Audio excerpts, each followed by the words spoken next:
हुजूर ने जुब्बा उठा दिया। वो सहाबी बढ़ करके आए, पीछे की तरफ आए और हुजूर पाक के दो कंधों के बीच में जो मोहरे नबुव्वत थी उसको चूम करके बोसे लेने लगे और कहा, फुस्तु बिरब्बिल काबा, रब्बे काबा की कसम, मैं अपनी मुराद को पहुंच गया।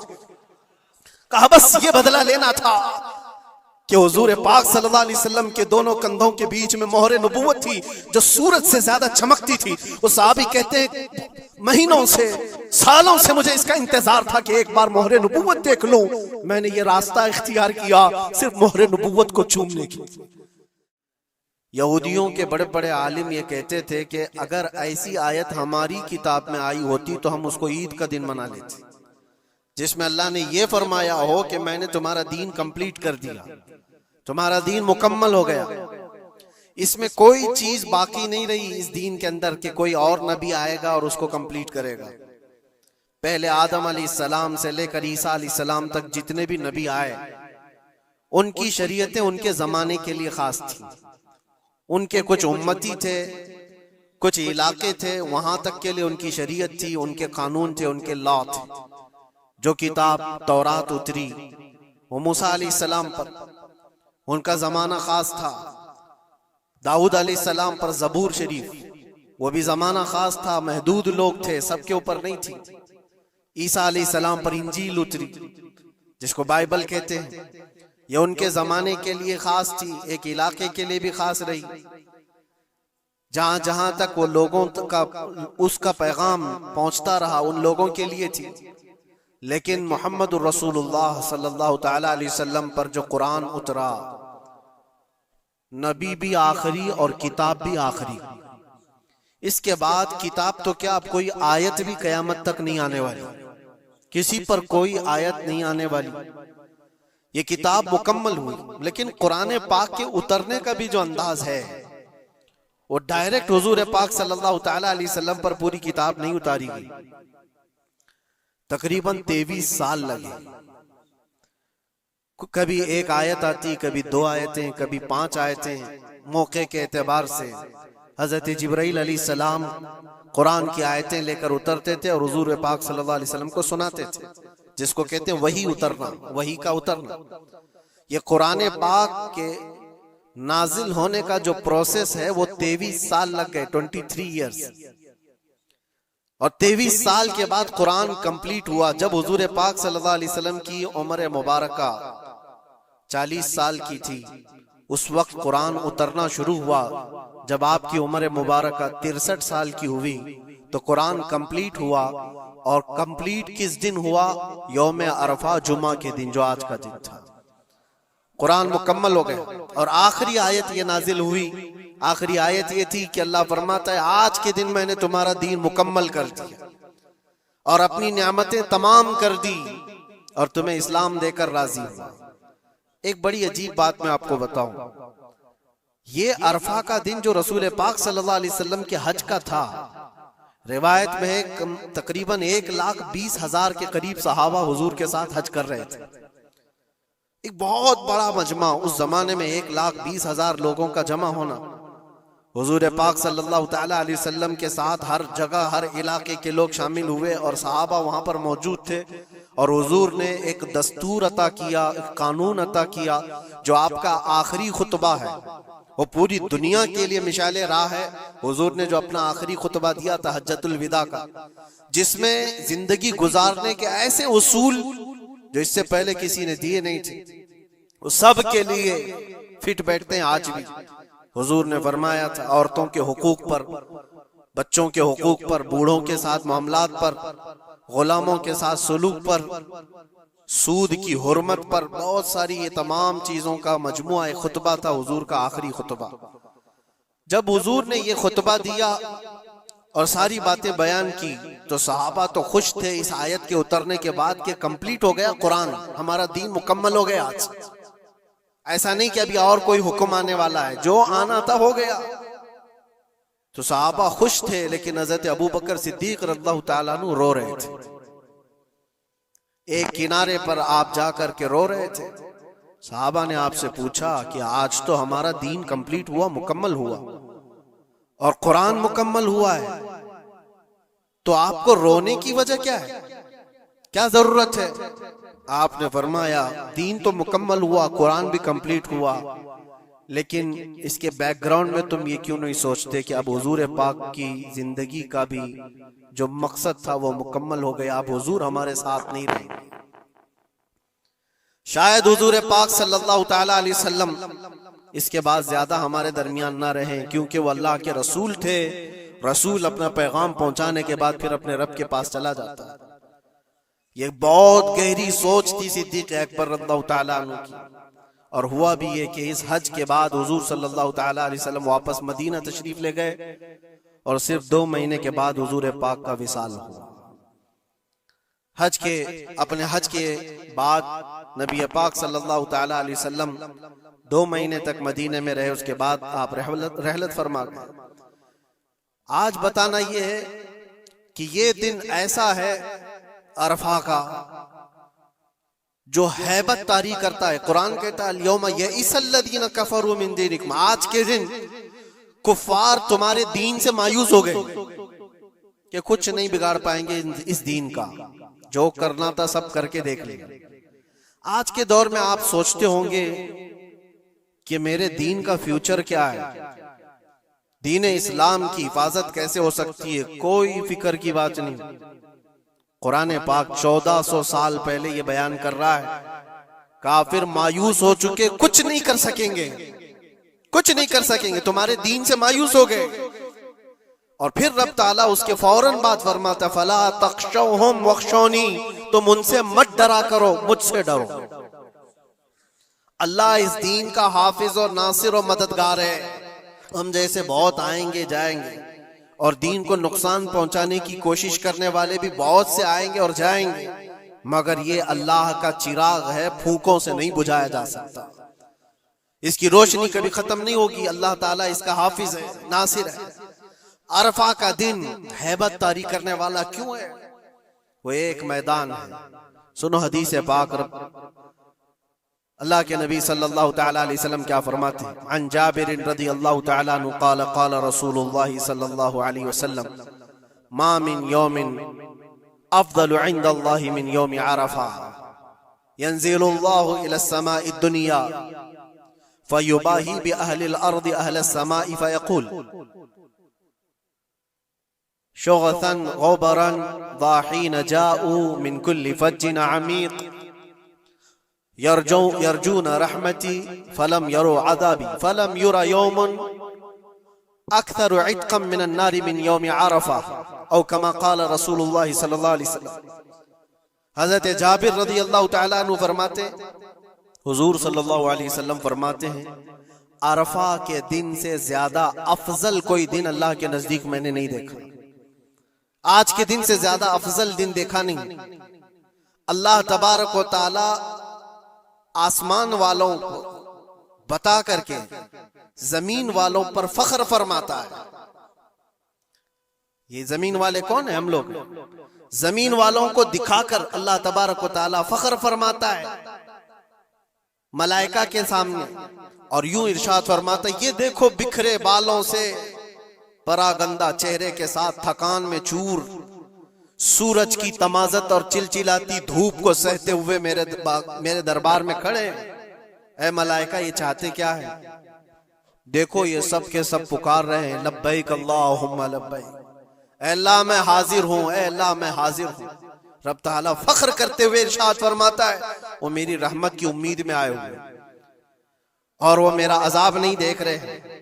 लेकिन ऐ मलाइका, मैंने उनकी इस हाजिरी को कबूल किया और उनको ऐसा पाक कर दिया जैसे वह आज ही अपने माँ के पेट से पैदा हुआ। और हुजूर फरमाते, फलम युरा यौमुन अक्सर इत्क़म मिनन नारि मिन यौमि अरफा, आज के दिन से ज्यादा जहन्नम से आजाद होने वाला दिन मैंने देखा नहीं। हुजूर फरमाते, आज से ज्यादा। और एक बात हो सकता है आपके भी जहन में ये बात, ये अरफा का मैदान मक्का मुकर्रमा में पहले हजारों की तादाद में लोग होते थे, अब लाखों की तादाद में, लाखों की तादाद में लोग वहां पर मौजूद हैं और सबकी बख्शिश का ऐलान हो रहा है। ये पूरे दुनिया वाले जो हम लोग दूर हैं, जो जा ना सके, इनका क्या है?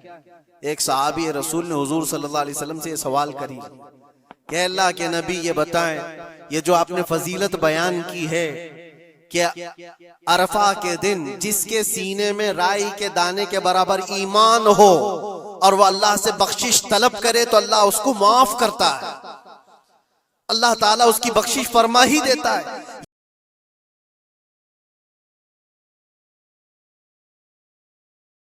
ये जो फजीलत आपने बयान फरमाई अरफात के मैदान में मौजूद सारे लोगों के लिए है या फिर दुनिया भर में मौजूद मुसलमानों के लिए? उस सहाबी रसूल ने ये सवाल हमारे जानिब से कर लिया होगा। अल्लाह के नबी सल्लल्लाहु अलैहि वसल्लम ने फरमाया, नहीं, दुनिया के किसी कोने में मुसलमान हो, अगर वो रब ताला से आज के दिन मगफिरत तलब करे तो अल्लाह ताला उसको हाजियों के साथ ही बख्शिश फरमा देता है। हाजियों के साथ जो अरफा के दिन वहां पर होंगे, अल्लाह तबारक व तआला इनकी भी बख्शिश फरमा देता है। आज के दिन की फजीलत है मेरे अजीज। कई हदीसें मौजूद हैं। हुजूर पाक सल्लल्लाहु तआला अलैहि वसल्लम से एक सहाबी ने पूछा, या रसूल अल्लाह सल्लल्लाहु अलैहि वसल्लम, अरफा के दिन के मुतालिक कुछ फरमाए। तो आपने फरमाया, युकफ्फिरुस सनतल्लती क़ब्लहा व मा बअदहा। ये आज का दिन जो मौजूद है, फरमाते हैं आज से पहले वाला एक साल और आने वाला बाद का एक साल, ये सारे गुनाहों के कफारे का एक दिन होता है। एक दिन, ये सारे पिछले एक साल, अगले एक साल, लेकिन ये सब चीजों में शर्त है उसका ईमान, उसका यकीन। अल्लाह की जात पर उसका ईमान और यकीन कैसा है, अल्लाह ताला उसके साथ वैसा ही सुलूक फरमाता है। लोग इसको हल्के में लें तो फिर वो हल्के में ही रह जाता है, और अगर इसकी अजमत उसके दिल पर है तो यकीनन वो अजमत किया भी जाता है। आज के दिन के सिलसिले में ये बात मैं अर्ज करना चाहूंगा कि मैं हमारे दीन इस्लाम से ज्यादा कामिल या इससे ज्यादा गालिब कोई दीन हो ही नहीं सकता। इसको अल्लाह तबारक व तआला ने ऐसा कामिल फरमाया, माँ के पेट से लेकर के कब्र में जाने तक इंसान के हर मसले का हल दीन इस्लाम में बयान किया गया। कुरान पाक अल्लाह ताला फरमाता है कि हमने हर चीज का बयान इसमें वाज़ेह तौर पर कर दिया है। वला रतबिन वला याबिसिन इल्ला फी किताबिन मुबीन। कोई खुश्क चीज या कोई तर चीज ऐसी छोट है ही नहीं जो कुरान में बयान न की गई हो। हर चीज रब तबारक व तआला ने वजाहत के साथ बयान फरमाया। और रब तआला ने यह भी फरमाया कि हमने ए महबूब हर चीज का वाज़ेह बयान आप पर उतारा है। सारी चीजें जो कंप्लीट है हमारे दीन के अंदर। लोगों को ऐसा लगता है कि दीन इसमें कच्चा है, उसमें कच्चा है, जो गैर मुस्लिमों की तरफ से एतराजात है। मैं चैलेंज के साथ कहता हूं, मैं एक छोटा सा कुरान का तालिब इल्म, मैं एक छोटा सा खादिम, लेकिन आज के जमाने में जिसको कुरान पाक के इनकम्प्लीट होने पर या फिर दीन इस्लाम में किसी शोशे के बाकी रहने पर सवाल हो, वो हमसे बात कर सकता है। इंशाअल्लाह लज़ी शाफी व वाफी जवाब दिया जा सकता है रब ताला के फजल से। इसलिए कि हमें पता है हमारा इल्म कम हो सकता है, लेकिन रब का वादा और रब का फरमान गलत नहीं हो सकता। रब ने जो फरमाया इस दीन को कंप्लीट कर दिया गया, तो दीन मुकम्मल है। दीन मुकम्मल है। किसके हुकूक पर बात नहीं किया इस्लाम ने, किसके हुकूक पर? दुनिया आज अपना अपना दीन, अपना अपना रिलीजन लेकर बैठती है। मैं बताऊं, इस्लाम पर एतराज़ात करने से पहले जरा हुकूक निस्वा, विमेन राइट्स के बारे में बात करो। बहुत सारी तंजीमें बात करती हैं आज औरतों के हुकूक के बारे में, लेकिन वो अपने गरेबान में कभी झांकते नहीं। ये वो दुनिया है जहां औरतों के साथ सुलूक क्या था पता है? रोमन एम्पायर, जो दुनिया का सबसे बड़ा एक निजाम चलाने वाली हुकूमत थी। रोमन एम्पायर, पर्शियन एम्पायर, नाम सुना होगा आपने। और यूनानी हुकूमतें थी। यूनानी हुकूमतों के दरमियान औरतों के सिलसिले में एक कॉन्फ्रेंस की गई थी कि इनको इंसान समझा जाए कि नहीं समझा जाए। औरतों को जब बाजारों में लाया जाता था तो 5-5 जंजीरें उनके जिस्म पर डालकर लाते थे, 2 हाथों में, 2 पैरों में और 1 गले में। ये 5 जंजीरों के साथ मर्द औरत को हाँकता हुआ बाजार में लाता था। औरत का ये मकाम था दुनिया के पास। और वो 5 जंजीरों को काट करके इस्लाम ने औरत का जेवर बना दिया। औरतों के हुकूक पर बात करने वाली बहुत सारी तंजीमें, जरा तारीख पढ़ करके देखो। दूर क्यों जाएं, जिस मुल्क में हम जी रहे हैं यहाँ सती की रस्म हुआ करती थी। यानी किसी का पति मर गया हो तो औरत को जीने का हक नहीं था, बल्कि सती एक ऐसी रस्म थी, ऐसे एक रस्म का नाम है कि शोहर के इंतकाल के बाद जिंदा औरत को भी जला दिया जाता था, औरत को भी जल जाना था। चंद दिनों के बाद फिर माहौल तब्दील हुआ तो इसमें थोड़ा सा अपग्रेड किया हुआ था मामला कि अब जलाया नहीं जाएगा, लेकिन उसको मुआशरे से दूर जंगलों में छोड़ दिया जाएगा। औरत जिंदा तो रहेगी लेकिन मुआशरे में नहीं रहेगी। बेवा औरत के लिए मामला था। बेवा औरत को अपशगुन समझा जाता था। वो आज भी बहुत सारे जाहिलों के दरमियान मौजूद है ये रस्म। कोई बेवा औरत आई तो लोग ये समझने लगते हैं कि घर में अपशगुन हो जाएगा। ये सारे मामला औरतों के हुकूक के सिलसिले में किसने खत्म किया है? ये सारे रस्म और रिवाजात। और यहूदियों के यहाँ क्या था, ईसाइयों के यहाँ क्या था? उनके यहाँ ये था कि औरत अगर नापाकी के दिन में आ जाए, जो उसके मंथली पीरियड्स के दिन होते हैं, तो औरतों को अस्तबल में रखा जाता था, जहां घोड़े बांधे जाते थे, जहां जानवर होते थे। उनका बर्तन अलग, उनका गिलास अलग, उनका चम्मच अलग, उनके खाने की चीजें अलग हो जाती थी। या औरतों के साथ मामलात यहूद किया करते थे, यहूदी करते थे। आज पूरी दुनिया में ये एतराजात उठाए जाते हैं कि इस्लाम औरतों को चार दीवारी के अंदर रखता है। जालिमों, तुम्हें पता नहीं ये इस्लाम ही है जिसने जन्नत को औरत के कदमों के नीचे रखा। अल जन्नतु तहत अक़दामिल उम्महात, मेरे आका ने फरमाया है लोगों तुम्हारी जन्नत तुम्हारे माँ के कदमों के नीचे। इसको बहन की शक्ल में क्या फरमाया और बीवी की शक्ल में क्या मकाम दिया, जरा पढ़ करके तो देखो इस्लाम को। एक लुकमा भी अगर खिलाते हो बीवी को तो सदके का सवाब रखा गया। बहन की दुआ भाई के हक में ऐसे कबूल होती है जैसे कोई खाने काबा के पास दुआ कर रहा हो। और बेटी की दुआ, बेटी के लिए क्या फरमाया? मेरे आका फरमाते हैं जिसने अपनी एक बेटी की परवरिश की और उसको सही जगह पर शादी करके दिया, मेरे आका फरमाते हैं उस पर मेरी शफाअत वाजिब है, उस पर जन्नत है। ये औरतों के हुकूक इस्लाम ने दिए, कहां से उठाकर कहां रख दिया। और जो बेवाओं के साथ सुलूक था, बेवा को अपशगुन माना जाता था। एक दो नहीं 10-10 बेवा औरतों से मेरे आका ने निकाह फरमाया। सैयदुल अंबिया हैं, सैयदुल रसूल हैं। अरे हुजूर पाक सल्लल्लाहु अलैहि वसल्लम चाहते ना तो बड़े बड़े बादशाहों की बेटियां हुजूर के हरम में आ जाती। हुजूर पाक सल्लल्लाहु ताला अलैहि वसल्लम के निकाह में आती हुजूर अगर चाहते। और अरब लोग ये पेशकश कर भी चुके थे। अरब जो है आकर हुजूर से कहे भी थे कि तुम जवान हो मोहम्मद, अगर तुम चाहो तो सबसे हसीन लड़कियां दुनिया की तुम्हारे पास लाकर रख देंगे। सबसे हसीन लड़कियां, सबसे मालदार लड़कियां, किसी बादशाह की बेटी हो या किसी बहुत बड़े अमीर जाती हो, कोई अमीर जाती हो, दोशीजा हो, तुम्हारे यहाँ लाकर रख देंगे। अरबों ने कहा था बस एक शर्त है, तुम ये दीन की दावत देना छोड़ दो, तुम ये इस्लाम की बात करना छोड़ दो, तुम्हारे लिए हर तरह का हुस्न लाकर रख दिया जाएगा। मेरे आका ने उनकी इस पेशकश को ठुकरा करके 25 साल की उम्र में 40 साल की बेवा से निकाह फरमाया था। ये हुजूर पाक सल्लल्लाहु ताला अलैहि वसल्लम ने औरतों के हुकूक नहीं बयान फरमाए। और आखिरी खुतबे में भी हुजूर ने ये हुकूक बयान किए अपने जाने से पहले। औरतों के मामलात में मैं तुमको अल्लाह से डराता हूँ कि उनके साथ हुस्न सलूक करो। इस्लाम में कोई चीज बाकी नहीं छोड़ी हुजूर। ये आखिरी खुतबा था हुजूर का आज के दिन, अरफा के दिन। हुजूर ने ये फरमाया था कि आज के दिन मैं ऐलान करता हूँ कोई गोरा काले से अफजल नहीं, कोई अरबी अजमी से अफजल नहीं, तुम सब के सब कुल्लुकुम मिन आदम व आदम मिन तुराब, तुम सब के सब आदम से पैदा किए गए हो और आदम को मिट्टी से बनाया गया। ये हुजूर पाक सल्लल्लाहु अलैहि वसल्लम ने फरमाया इक्विलिटी, बराबरी, यकसा हुकूक। दुनिया जो कहती है कि सबको बराबर के हुकूक होना चाहिए, सब ढकोसले हैं, दावे हैं। किसी के यहाँ कोई बराबरी नहीं।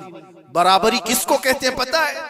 बराबरी इसको कहते हैं कि ईरान से किसरा का कोई कासिद आया था मदीने में हजरत उमर के जमाने में, ये ढूंढने के लिए कि बादशाह का महल कहाँ है। मदीने में लोगों से पूछा कि तुम्हारा बादशाह रहता कहाँ है, तो लोग हंस करके कहे हमारा बादशाह होता ही नहीं। कहा फिर क्या होता है? कहा अमीरुल मोमिनीन। कहा अच्छा वही अमीरुल मोमिनीन, उसका महल कहाँ होता है? फिर लोग हंस पड़े, कहा उसका महल नहीं होता है। उसका महल ही नहीं होता है। कहा फिर कहां है? कहा देखो वो पीपल के झाड़ के नीचे सो रहा होगा। ईरान का कासिद आया हुआ है जिनकी पूरी फौज में सरसरी छा जाती थी उमर इब्न खत्ताब के नाम से, वो पीपल के झाड़ के नीचे सो रहा है। वो आया और जाकर के देखा तो एक दरख्त के नीचे हजरत उमर फारूक नंगी पीठ आराम फरमा रहे। बराबरी की बात ये दुनिया करती है लेकिन कोई इक्वलिटी किसी का नहीं है। हमने बहुत सारे मुल्क देखे, बहुत सारी जगहों पर हमने देखा है अमीरों के लिए अलग कानून है,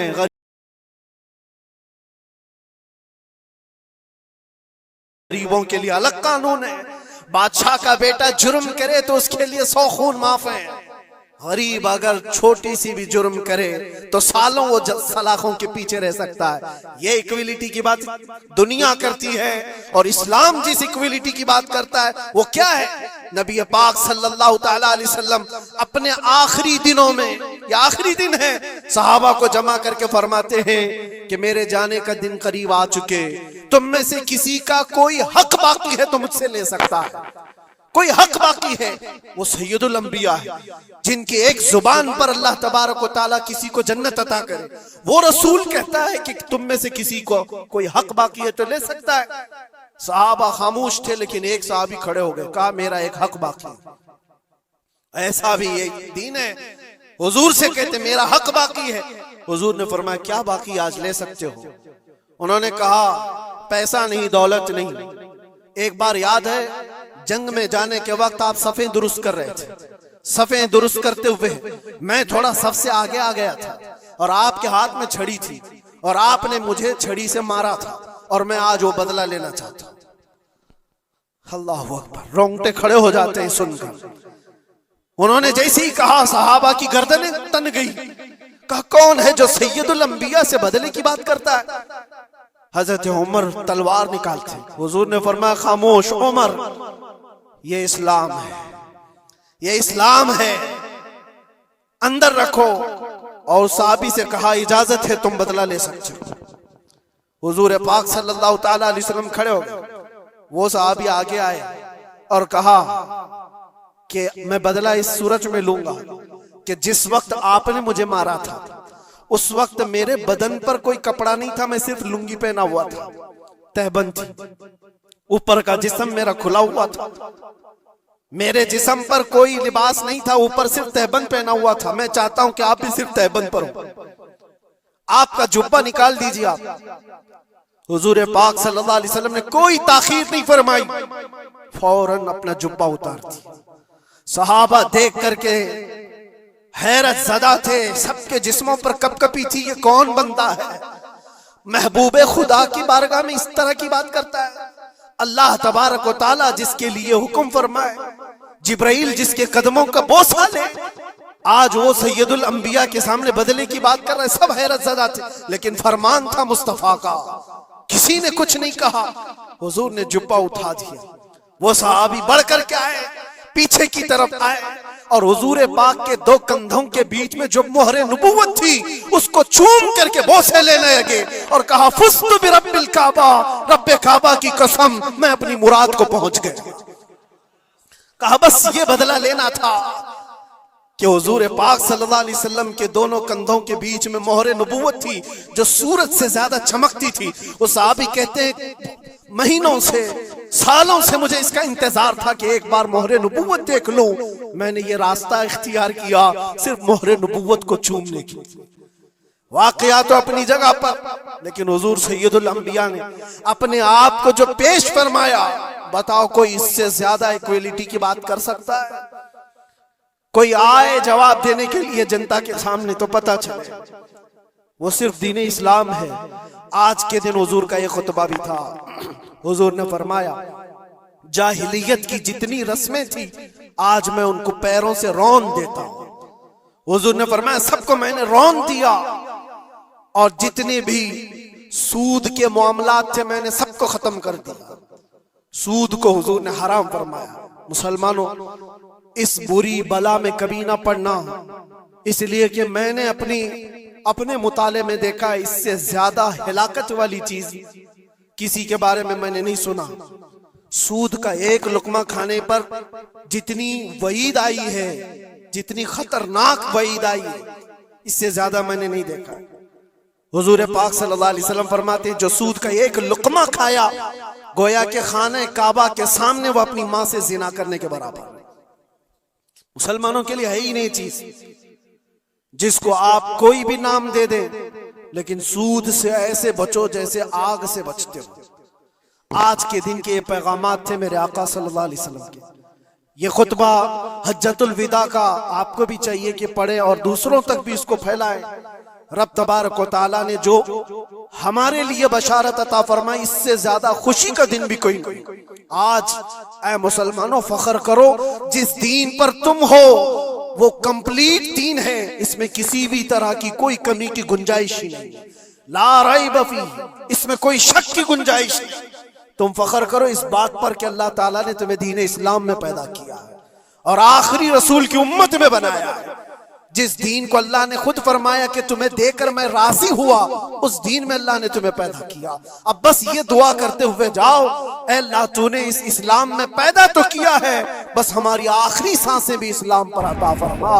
व आखिरु दावाना अनिल हम्दुलिल्लाहि रब्बिल आलमीन। वीडियो को ज़्यादा से ज़्यादा शेयर करें।